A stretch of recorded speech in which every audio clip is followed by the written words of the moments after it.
cause de la foi, David avec Goliath.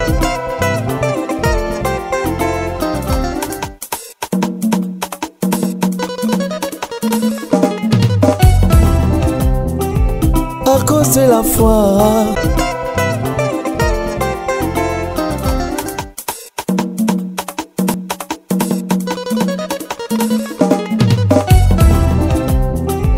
à cause de la foi, David avec Goliath.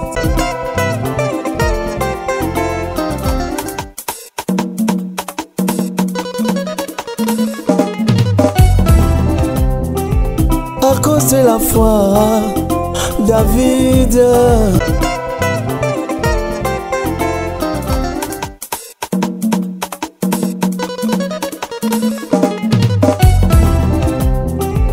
à cause de la foi, David avec Goliath. Et sengo ezalaka ya ngai kokutana na bino à travers etando eke na bino lelo naza na esengo parce que concept oyo ya sika bonzambe mpe misala eza émission moko bomesana nango bwandozwa liloba na nkolo bwandozwa baréalité ya baeglise mpe misala ya bana nzambe nabombi moke invité na biso ya lelo kasi nandozanga moko te nandoza toujours accompagné pa ya ndeko na ngai ndeko Yves Pan na ye nde tobanda kosolola masolo mango. Yves Pan, bonjour.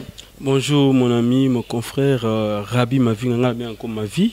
Et donc Nebike Bandeko Balinga Congo Promo TV ou Balinga Avis du public donc Dieu d'enfer donc et aussi de la foi TV Balobi trio. Dans Maramangue Baninde Lelo, Bonzambe pe Misala, tous mes sanatos on a toujours ensemble. Donc on a pu savoir Tebele na église corps de Christ Mimobata la biso partout dans le monde. Na PCP sous Bambo Tebele na ba chrétienne au Balingaka Bande Konabino Rabi et puis Yves. Donc voilà, nous sommes déjà ensemble. Karaning Zalaka, très bientôt là, comme disent les Kino. Voilà. Merci beaucoup Yves Pan. Donc on est avec lui et nous allons recevoir un homme de Dieu. L'homme a plusieurs casquettes. Il est artiste et comédien. En même temps, c'est un serviteur de Dieu, le pasteur titulaire de l'église du centre évangélique de la foi en Christ. Voilà, on reçoit pour vous le pasteur de la foi. Bonjour, pasteur. Bonjour, papa Rabi Mavinga. Bonjour, papa Yves Pan. Merci. Merci beaucoup. Et le pasteur de la foi, il y a réalité, il y a église de réveil. Lelo réalité église et kotambola ndenge nini longo tokobeta lisolo ya Saint-Esprit azalaka nani importance ya Saint-Esprit na église eza nini pe tokobeta mo ba actualité oyo eza bongo na lingomba ya bana nzambe oyo kambami pa ya pasteur Jean-Paul Mata de la foi kasi yambotena ko ba mutuna nanga liboso pasteur de la foi lelo yo ba pasteur ba perdre crédibilité. Pasteur Kala azaki moto azana lotomo azana na lobata lokumu tango ezaki ba papa aidi na bal ba pasteur ebele tango rêvé bandivement na RDC kasi lelo eza lolengi yanate na ebité lecture ni yo salier par rapport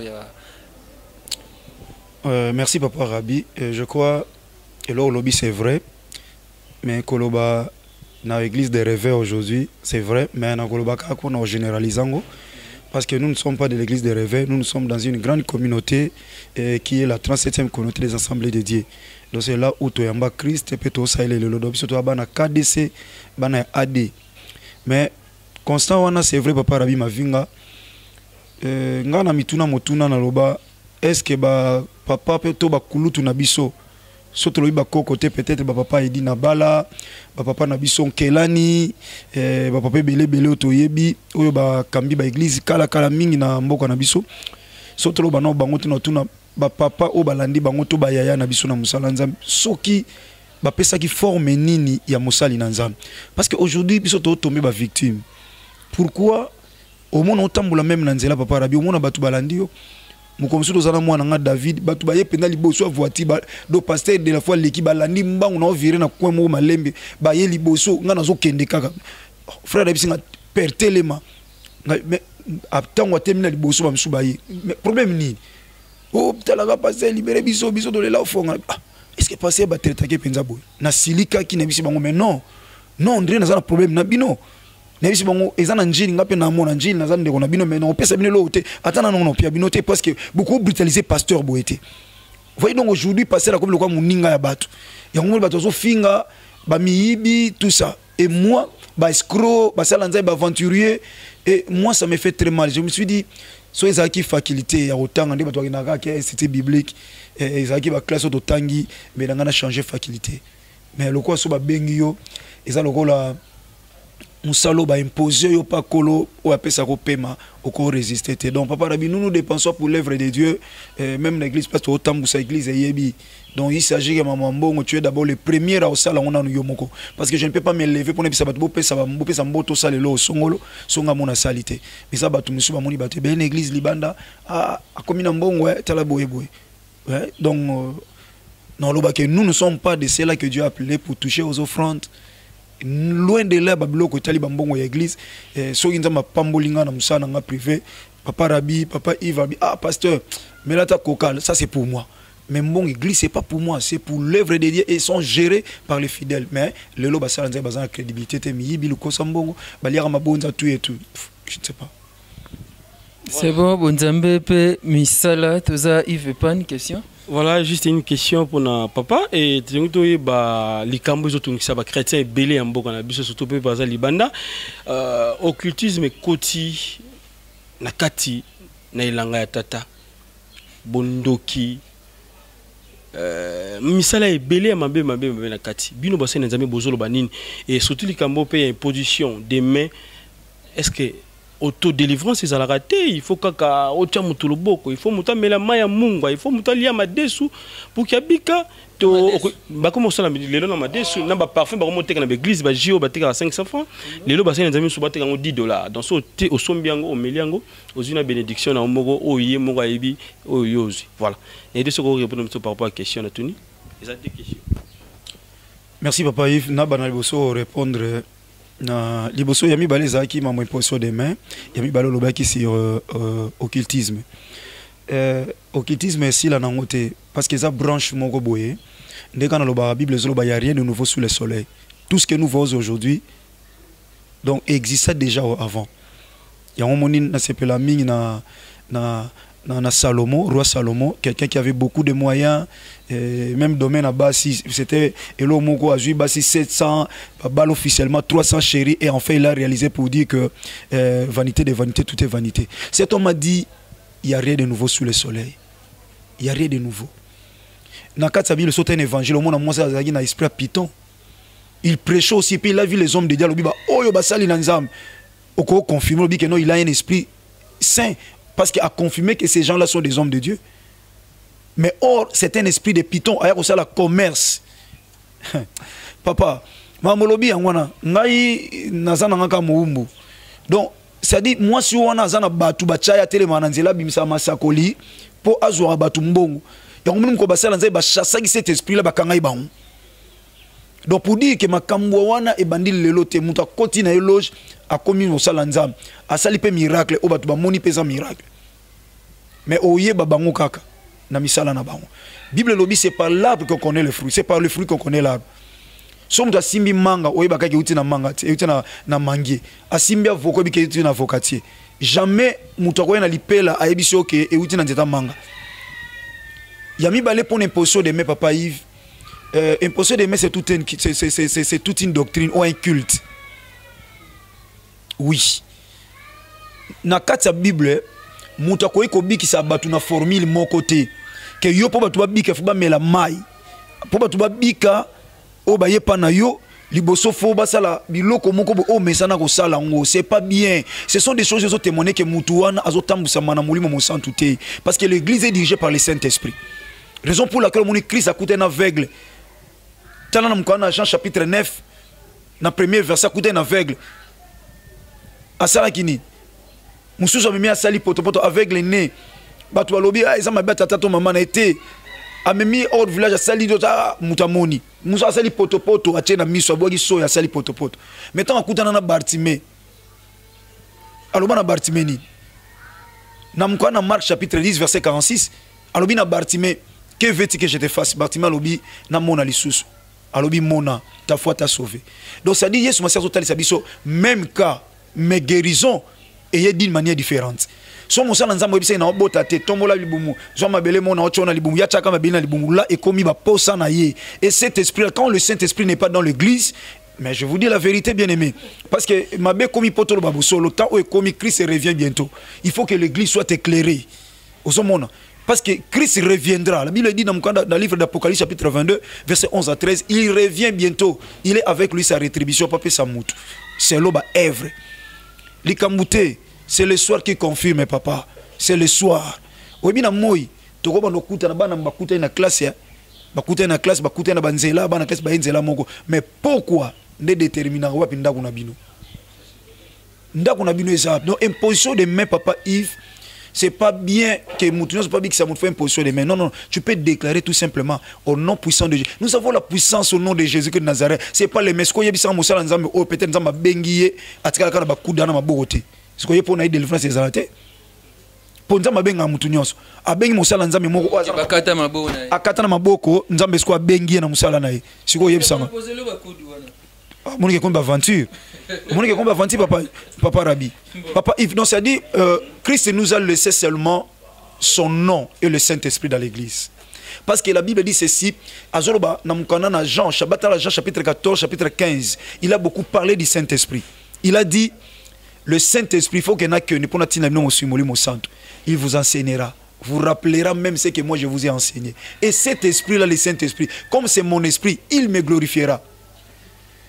Soki na église Yesu Masiya tombo mateka pasteur atamba tombo maka ngai bozomona ngai yaona bise bando na église ngai na fête balamba ngote po lekaki tronga mais pondu tranquille pondu apesa fufu apesa manioko apesa kuanga apesa biloko belé na se wana mais pondu afanda tranquille mais na se na ye force metala ngai kama nzete mwa muke ngai na fête babio bano lambo depo oloba so fête wana simbi yo ya ngai zana wana.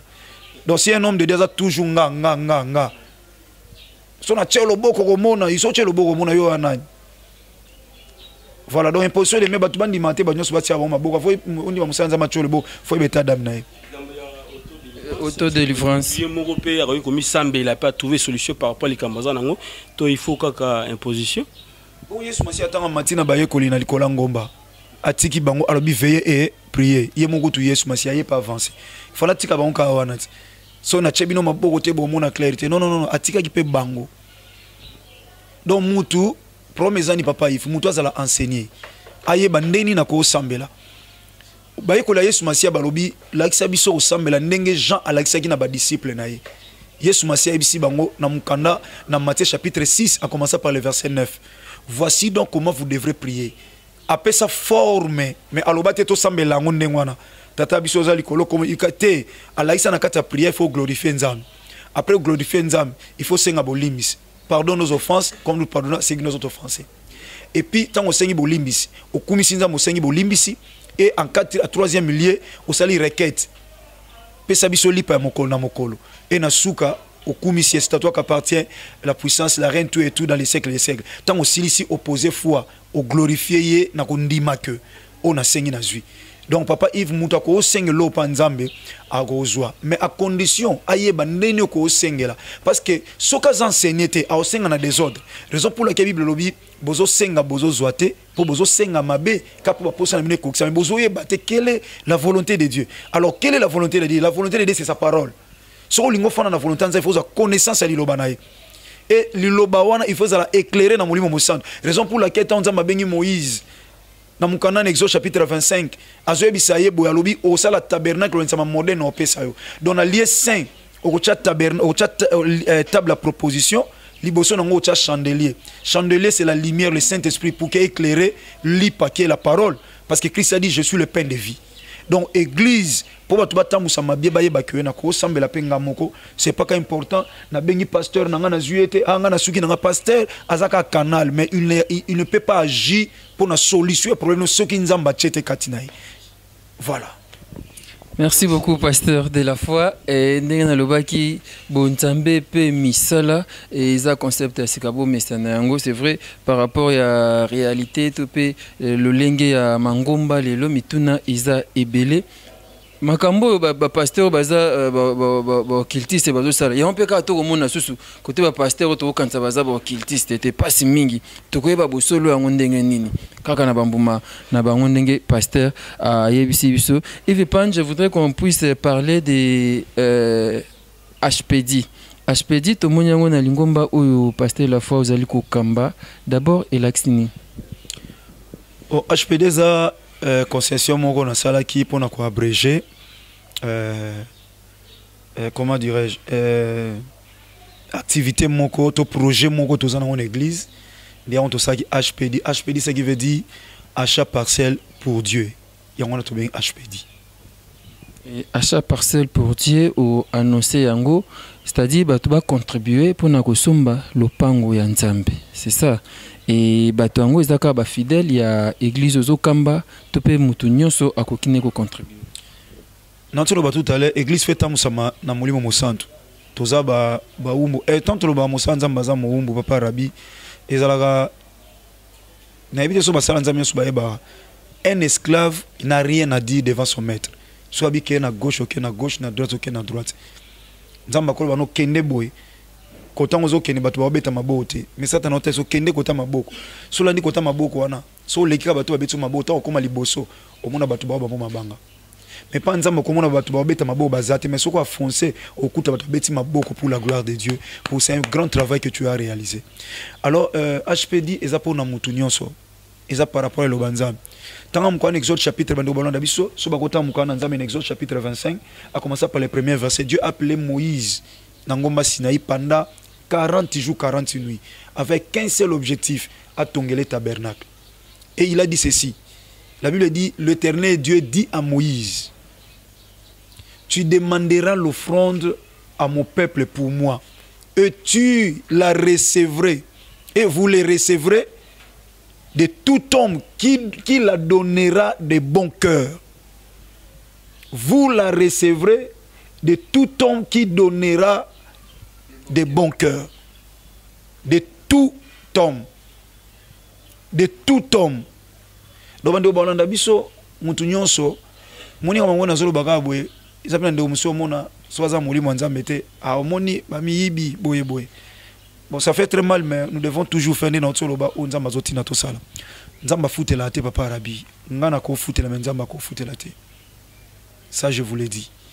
Yangwana to senga na bana nzambe nyonso bongo o bako contribuer pona ko sombela nzambe lopango pe ba mona ngo boza émission yona papa Yves bolobi bonzambe pe misala to kena bino boko accompagner biso par la grâce de Dieu timu ko le pango sombama papa Yves bozota livré parcellaire bolakisa bana nzambe peut-être mutu mwa ko landa biso na fin fois ba Congo akolanda biso na Brazzaville peut-être pe na libanda mboka partout. Alors, bien que chaki na somba gilopango amona pe que vous présenter livré parcellaire, je ne sais pas où le document, ou il signifie que to sombi lopango. Mais je vous assure que là où il y a de vrai, bah faut bazangate. Avant qu'il y ait de faux, il faut qu'il y ait d'abord de vrai. So ba vrai zate ba faux bazaka ba vrai. Voilà, et bandeko bota so pe va comprendre na kati ya livré parcellaire wana. Et c'est la combe ya pasteur de la foi Jean-Paul Mayata to na combe église et conception ozo kyango wapi ya kosombela nzambe église tandis que yomo ozo na parcelleté. Voilà. Merci. D'abord la première question no papa Yves. Et on a vu no bozala parce que so ba check comme on a comme le pango nanga. Peut-être foi nanga eza foi bandeko nanga te. Peut-être lobi na ko kufa pe bandeko na ba bikeza le pango ndeko na biso. Parce que comme ils ont témoigné raison pour laquelle na kotika la kondimate libota nanga peut-être sima liwa nanga batika okota na sia malédiction ne loko nzambe koma ya bango batu bakufaka. Vous savez lorsque Aka avait touché à l'interdit balapidaki. Alors je vais pas culer l'autre esprit de mort na famille nanga suite loko nzambe na lingana jelo nanga na chan pa nzambe. Mais nga ozolo kwa nzambe te na commission privé yanga. Et yambote to kota na procédure nini bato ba contribuer pour basumba. Oui oui. ça comme bénédiction ni nezali et bombami na sima ya muto a pesi a contribuer le Nzambe. Conception, on est là parce qu'on a réalisé que Papa Yves, on a ces soucis-là à travailler convenablement dans l'œuvre de Dieu. Vous voyez? Mais si quand on ali, eza o ya bandeko. Balakisa ki bolingo na bango, on a sollicité ki bango, que je salue aussi Papa Emma, na maman José, Papa Emma, Papa Ti, bazan en France.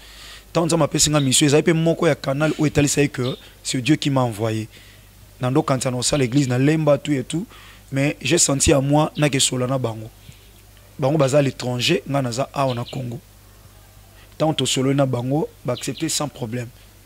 Donc pas être aux autres, ça même pas garantie. Vous voyez? Ok, garantie à 5 mois, 10 mois, 3 mois, tu payes ça. Donc ils ont le témoignage que c'est Dieu qui m'a envoyé et puis ça a un peu force au Saïlanza. Tu fais pas bandeko.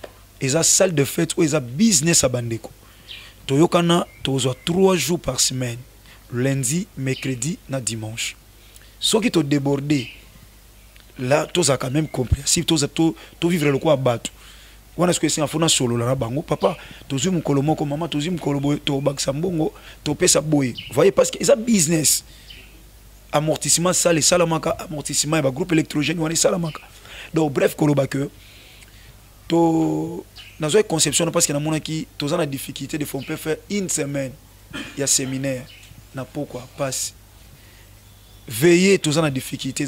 Ils ont des gens qui ont des attentes, mais même si ils veillé vendredi, samedi, ils ont un repos. Moi, tout ça, la veille, parce qu'ils ont celle de fait, il ne faut pas louer le mariage vendredi, samedi, dimanche. Le 31 décembre, ils ont veillé. Surtout, ils ont veillé. Parce que le 31 décembre, a été tombé mardi, ils ont Vous voyez? Donc, tout ça, j'ai réalisé que le peuple a fait l'enseignement. On peut s'enseigner chaque lundi, école de la foi. De ce qu'on appelle lundi, lundi prochain, de suite. Lundi prochain. Donc par mois, on peut s'enseigner 4 fois. Or, on peut organiser un séminaire. Parce que tant que le séminaire, le comment tu vas le séminaire, on peut faire délivrance, un séminaire. Or, que séminaire, ils ont apprendre. Au cas où compagnie, tindi batu séminaire en France.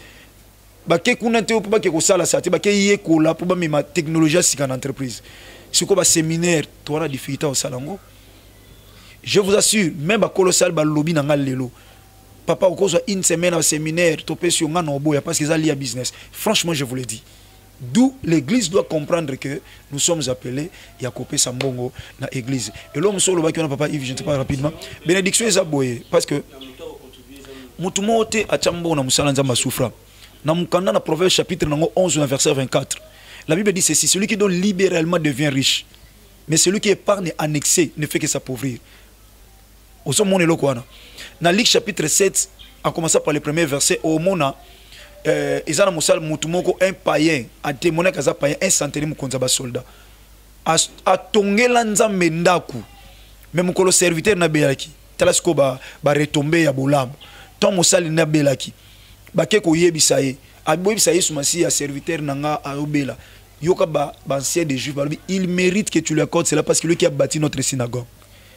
Jésus qui a tali batubana ba problème qui peut monter lobi to ina ndako centenier bi e ko yate na kokite na païen na lobana soda o yaka kende kene minga na kokite na ndako na dit seulement un mot et mon serviteur sera guéri. Et la Bible dit Christ a dit un mot là où était son serviteur complètement il était guéri. OK na lisolo ya veva sarepta papa Rabi. Veva sarepta papa Yves. Nzala na sarepta Elia kangi mvula pendant 3h30. 3h30 kangi mvula.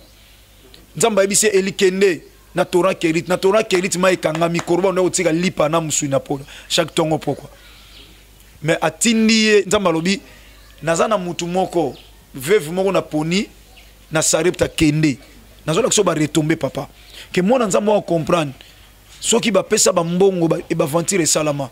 Je ne suis pas plus que ces gens-là ou les autres serviteurs de Dieu, mais je crois à ce Dieu-là que je serve, que c'est un Dieu vivant où il a convaincre le mutema ya muto kaza nzam ayoka passe. Parce que c'est le Saint-Esprit qui peut convaincre les cœurs. Atindie na sarepta et pas ya veuve. Na tuna mituna est-ce que veuve azaki na lokola veuve azaki na provision. Il y a heure so baleka bakufi. So nzaleye bakufi. Mais il n'y avait pas de gens na mituni motuna o bazaki na provision il y a 1 mois. O bazaki na provision 2 semaines. ba foyer papa na maman za. Mais comment Dieu peut envoyer Élie vers une femme veuve ou atikala na mwana ne moko. Nzamba lukaka esika o mutu atikali na Isaac. Tant moi sur Sahel Élie a sala na ponanga akuti azobuka bakoni.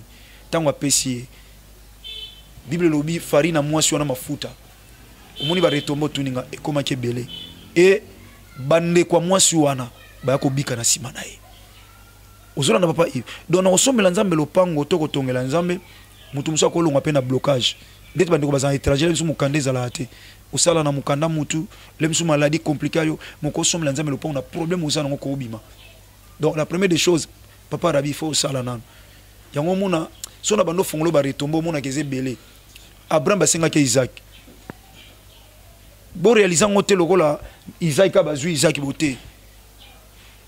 Mwana oyo botaka te bambule beloko mimpaka. Moi si nazomona ale basengi nzamba sengi yo Isaac. Na loba il fallait Abraham a osé aibisa Sarah. Sarah nzamba sengi Isaac. Makambo kritize mono lobi ngo banana tawana susu. Mobala ndoki. Nzamba ni asasenga mutu. De setan ndo bota te la yo. Na boto se peto ngo bumilanga su mwana kokite na nenga ko luke na butu olingo bando ketumilanga mwana depuis quand Israël boya ko yoka ndoki o Abraham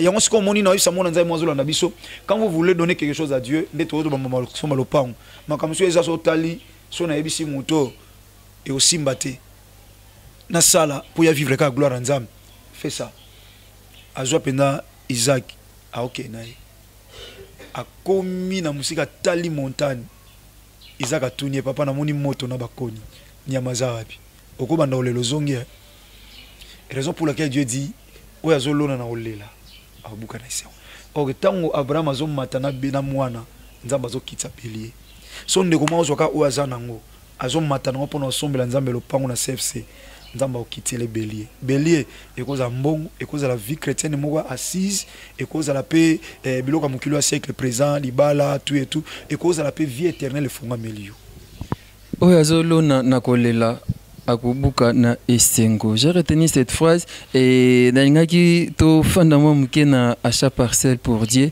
de konanga soki o sombe lupangu pona nzambe to sombe bat ba na TV to sombe bat ba mituka to sombe l'équipe a ba le Varese na ballon tam sope to pamba na bisote mais so sombe nzambe lupangu ekozala esengo mingi pe lipambo leza yayo nenge musala nzambe alobi pasteur de la foi chaque fois to sala no émission parce na bina meka kondima na yo ekoma tamsusu moi là mingte osa toujours dans la parole de foi et tu dis avec précision cette fois-ci tu as dit au mois de juin tu dois acheter une parcelle pour Dieu et au lobby par rapport il y a bon oyo zanango to au lobby par rapport il y a nini na lobby par rapport à confiance na lobby to resomba lopango pour nzambe dans sa dit soki un individu azotonga na Congo awanda kwa kitoko un frère ou un papa ou une maman une sœur nzama pamboli atongi ndako bien botele bele to mona wana eza batu batonya boso biso to sangani bana nzambo ba olanda nga to sangani to kotongela nzambe ndako te papa Rabi mois de juin na mois de juin ça déjà osomba lopango mbongo ngana zaki na ona chaki même ce dimanche vous avez na culte vous avez vu combien c'est que j'avais na pesa qui a mon église na pesa te pour doit mon na pesi mais na pesa pour doit mon que je suis exemplaire na un exemple à suivre en titre d'un exemple je commence par donner moi-même et na zone dima que ils en bana nzamba olanda biso bana mbongo yaya oyebi le souffle que nous en avons ils en a prité na Congo awa na bonbon so ba mutu na oxygène par air bafuta à $20. Si vous avez un moutou, vous calculez le temps, peut-être journée 24 heures. Si vous avez un banda yo botama yaya, au paiement, chaque jour comme une agini, au fouta combien pour na paiement. Quand même reconnaissance, on a tout manifesté peut-être dans la circonstance à bouer. L'Éternel Dieu, tu es tellement merveilleux pour moi. Batilinga na bana, dans les cas de danger ndenge, na okili kambo, on a sombé l'ensemble le pain. Donc, on a le par la foi, papa, parce que la foi, c'est la force des chrétiens. Et je sais que le Dieu que je prêche, Jésus-Christ de Nazareth, a touché mon thème ya mwana na nzambe. C'est ça qu'il m'a dit. Kende na tindo to ke lukambo, mais nga mono tinda ba partenaire, bana nga, ba oyanga, ba soutenir musala na pesio. Ce que j'avais, le quoi bambong et bela vinanga, ya on a tchaki déjà. Instrument somma na poto, musuto somba awa, et na yebisa binos awa, to bagisa instrument $11,000. Mais papa Rabi, vous êtes le chargé, il y a communication de l'église CFC. Au moins aucun jour, n'a pas sa mbongo pour un instrument. Mbongo wana nyo se utawapi. Tout ça l'appelle des fontes pas battu. Nous connaissons ces dieux-là. Bola mune leki nyonso. Nazana kondima que et panga na suki. Nzamba otele misata mutu moko oyaza ya nzambi. Oyebi dans mon Psaume chapitre 20 verset 8 Bible lobi il y a ceux qui s'appuient sur leurs chars, les autres sur leurs chevaux. Mais nous invoquons que le nom de l'Éternel des armées. Dans mon musicien obeta conseil batbake ba sopi mbongo. Na lobi te za mbongo akisi bato lobi ba musuba ba mbongo wana za mbongo akisi mutako mbongo pasi akosopa mbongo te. Biso ba papa nanga akolo bati na zui $10,000 zui $100,000 pourquoi pas mutuma lobi na pesi lo pango nanga boteka bo somba lo pango bolingi pona nzambe. Au père Denin. Combien ba osakana ba mapango na mboko. Combien mapango na bango za milliers buzoba. Mais acheter une parcelle pour Dieu. Ce qui a de la foi à Souki, il y a quelqu'un au Soukité. Il s'appelle le lion de la tribu de Jida, le rejeton de David, la manne cachée, le serpent des reins. Monsieur Nzambe, tu aussi par rapport à la conception, il y a temple de Dieu, et aussi sommation nini au bozo kana parce que bana Nzambe bana besoin ba montant, ils a final. Somme à combien au besoin de bosuma le pan on a oya kutonga il fait ça net combien tu estimes ta toujours qu'il n'est pas à pas tout le bail qui tout ça là premièrement achat et le quoi dans un ondima na mon déjà architecte moi tout ça une église papa Almeida et à ça là qui déjà plan ezawana mais to banana nous ko somba le pan on a quartier c'est dans la valeur ba $200,000 $200,000 aux hommes. Donc $200,000 le pango. Mais tous on a pensé oh ça n'a été souvent de cameraman. Il y a aussi un ils ont mis ten mais balu ça. Parce que Nzamba jamais limité hein. Donc oh ça le pas. Oh ça le pango ndako to tongela Nzambe. Donc ils ont battu bana on a banda kwa boy. Un frère une maman ana banda kwa boybele bazala baza musupa na ndako na poto mboka papa ya mazanda kwa boy bon siko nzamba koza na ndako bien te boy nzamba koza na ngote des ensemble nous sommes balé bien oza plan mon ndenga likolo mais yango penda donc ça na to expliquer en plus tard d'autres sont maintenant le pan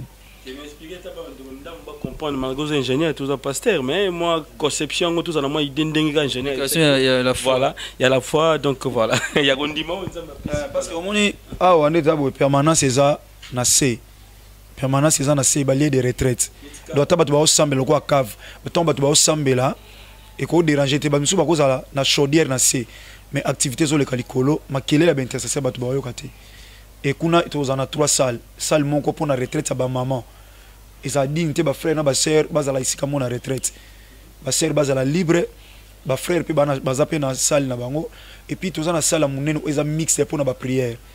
Les frères sont là, les sœurs sont là.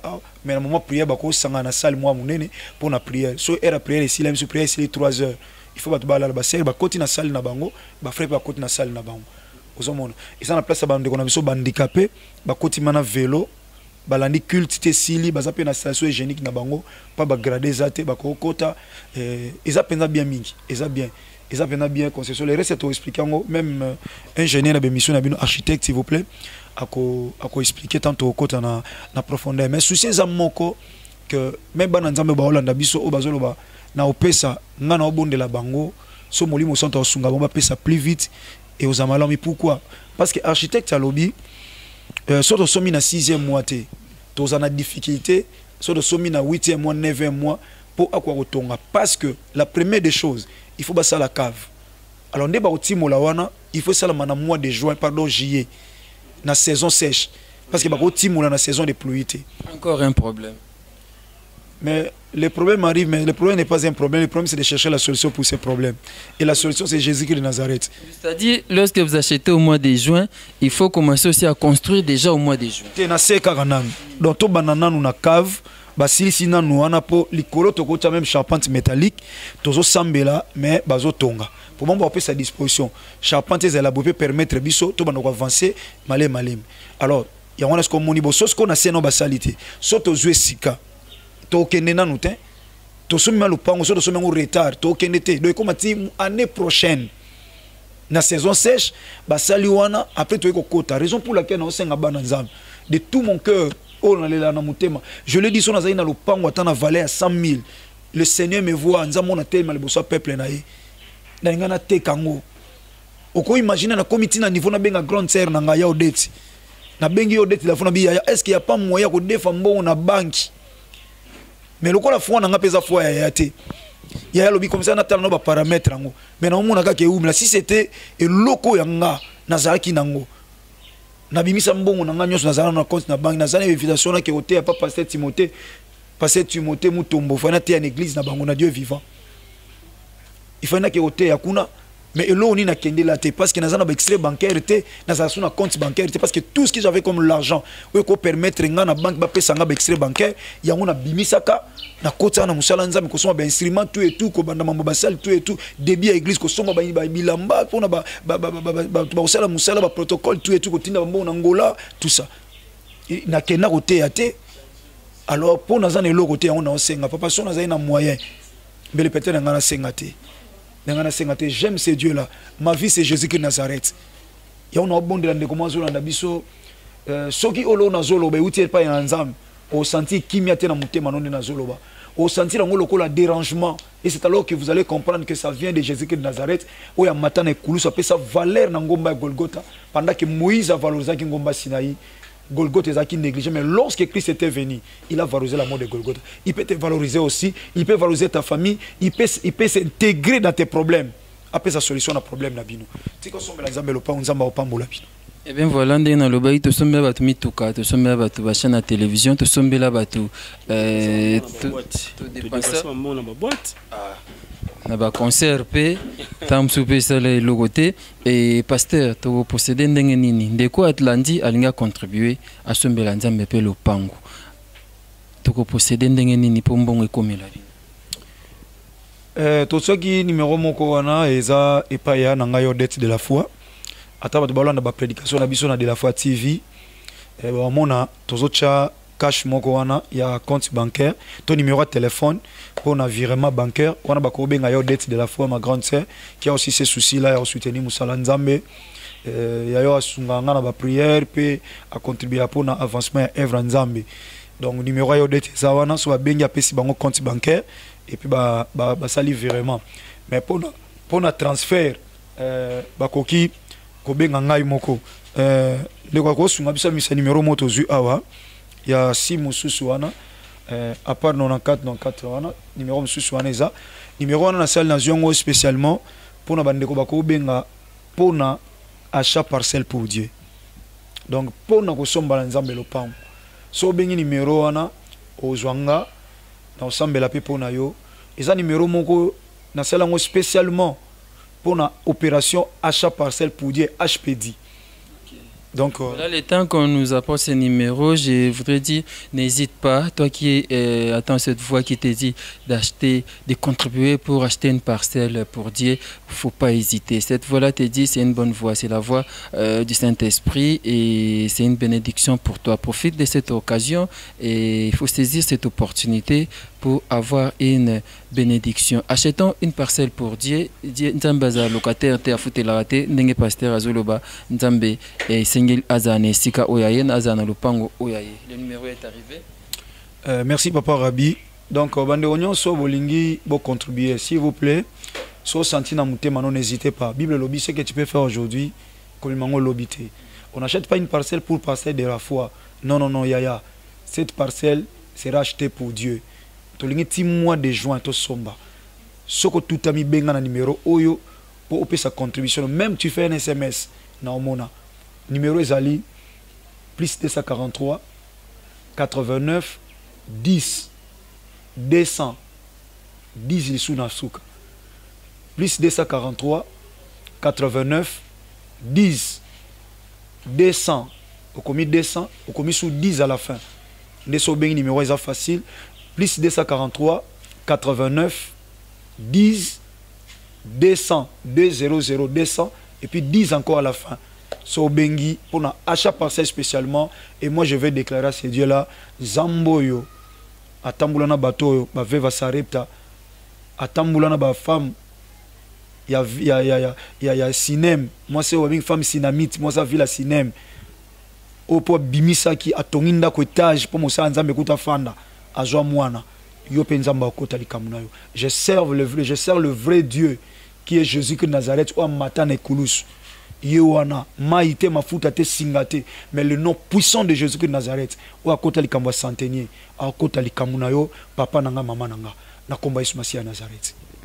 Eh bien voilà, nous tendons lentement sûrement vers la fin de l'émission. Cette fois-ci, nous allons parler du Saint-Esprit. Une question, Yves Pan.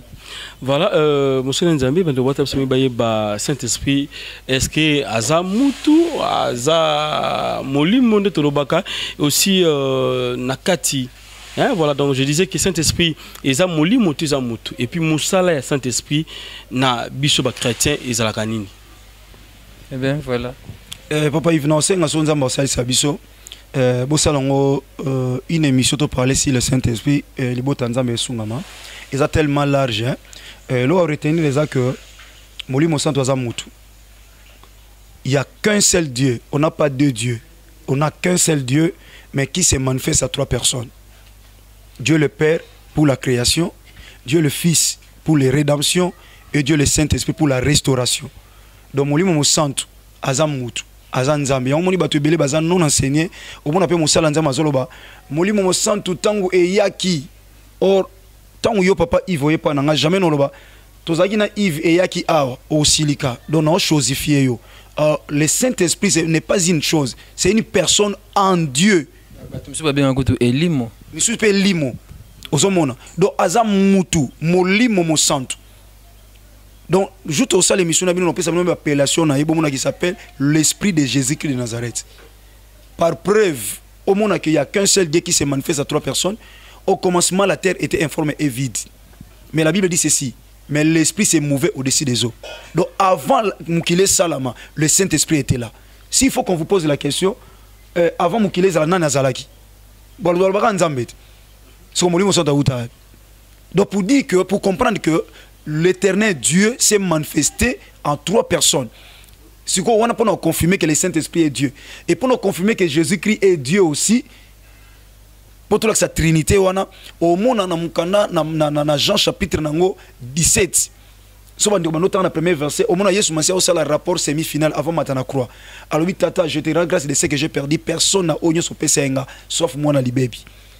Glorifie ton fils, en fait que ton fils te glorifie de la gloire qu'il avait avant que Moukile Zala. Nanazana Kembo avant Moukile Zala. C'est Dieu. Qui existait avant l'existence de ce monde? C'est Dieu.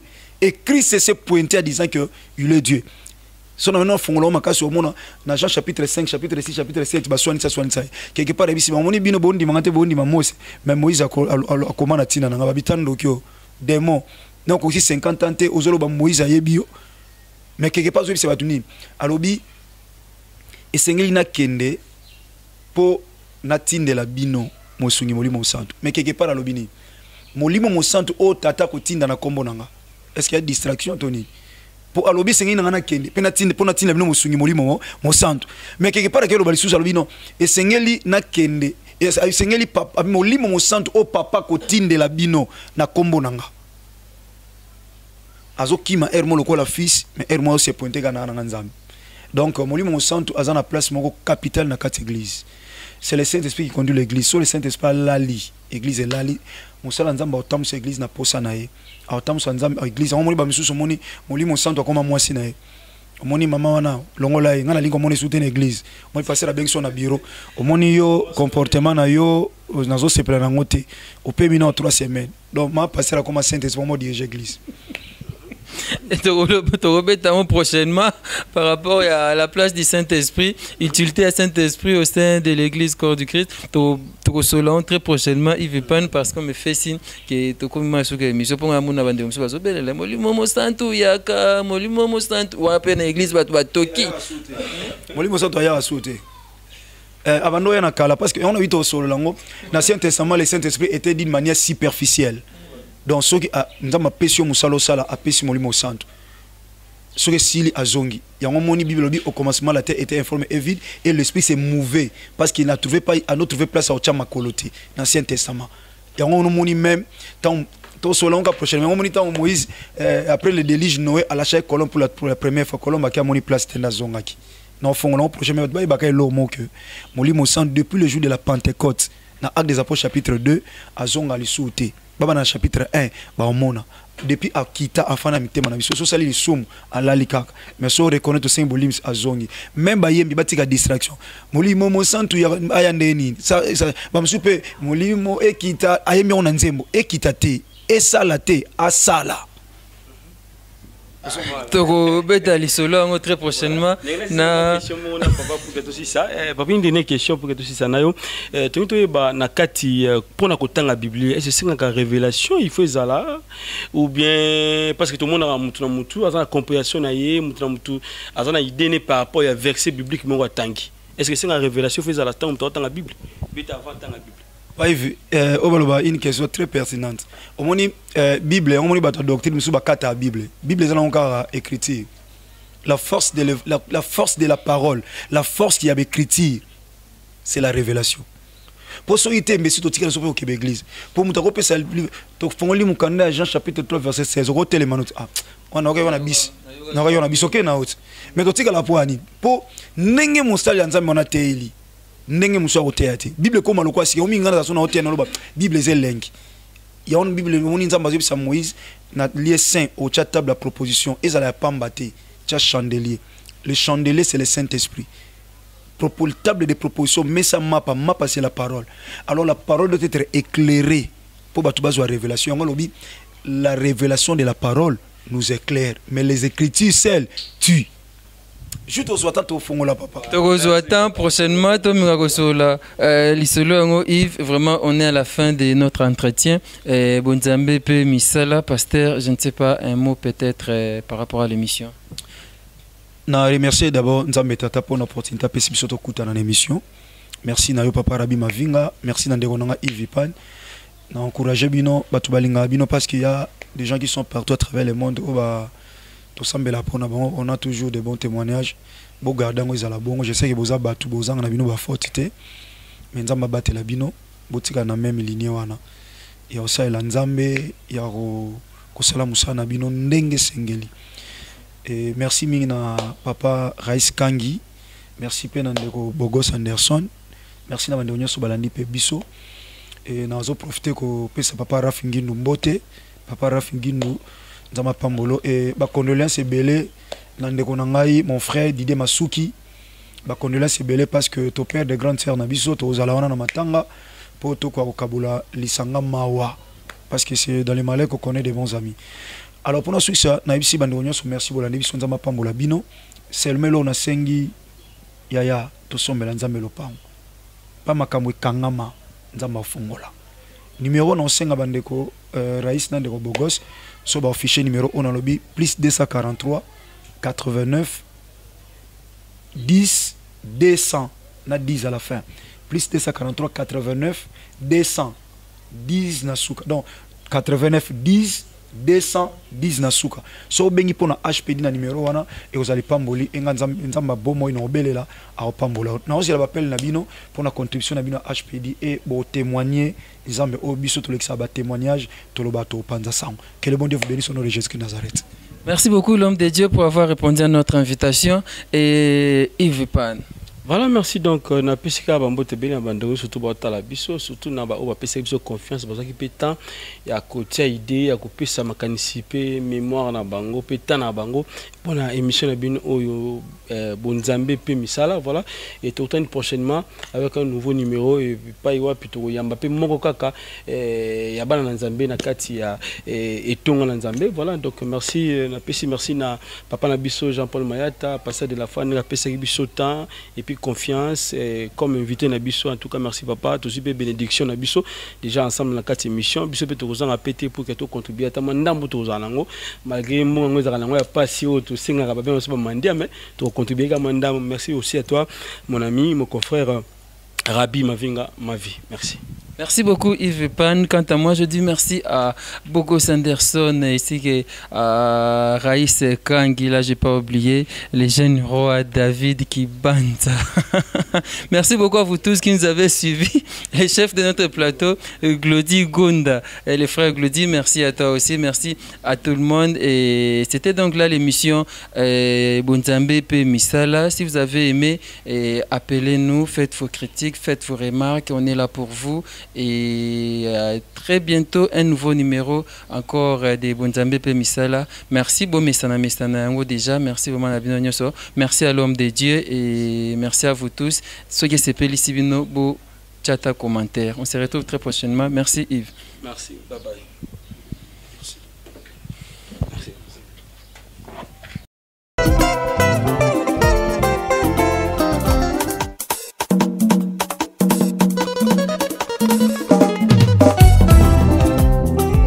À cause de la foi, David avec Goliath.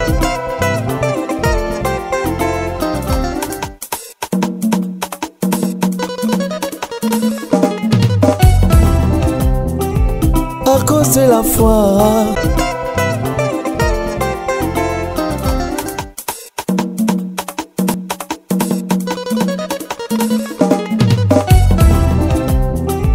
à cause de la foi, David avec Goliath.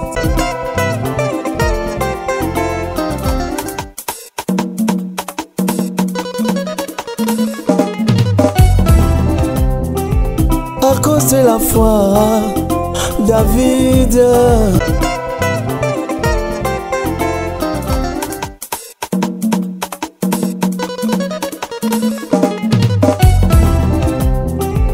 à cause de la foi, David avec Goliath.